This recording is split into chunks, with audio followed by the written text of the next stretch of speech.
Hello guys, তোমাদের লেগে আজকে একটা নিউ চকচকে ধকধকে মিনি ব্লগ নিয়ে চলে এলাম। আজকে আমরা যাচ্ছি হাতির ডিম সিদ্ধ খেতে। হ্যাঁ, ঠিকই শুনেছো। সব বন্ধুরা মিলে বেরিয়ে গেলাম হাতির ডিম সিদ্ধ খেতে। তার আগে হালকা করে একটু ঢালাই চা খেয়ে নিই।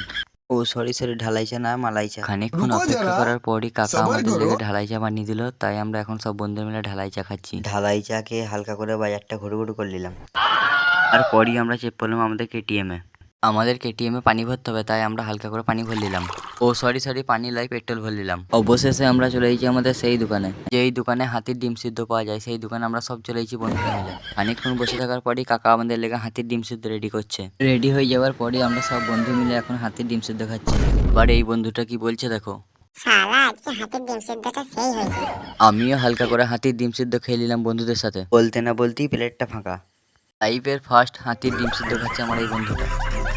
অবশেষে হালকা করে হাতির ডিম সিদ্ধ খেয়ে আমরা এখন ঘর আসতে আসতেই আমার এই বন্ধুটার কটা ফ্যান ফলোয়ারের সাথে দেখা হয়ে গেল। দেখা হতেই বন্ধু গাড়ি থেকে নেমে পড়লো। গাড়ি থেকে নেমে ওদের কাছে যে একটু কথাবার্তা বলে গলায় মালাই করে নিল। হালকা করে একটু ফটো তুলে নিল। হাতির ডিম সিদ্ধ খেয়ে আমার বন্ধুরা মোটা হয়ে গেছে, তাই আমি প্রতিদিনের মতো দাঁড়িয়ে দাঁড়িয়ে ঘরে আসতে হলো আজকেও।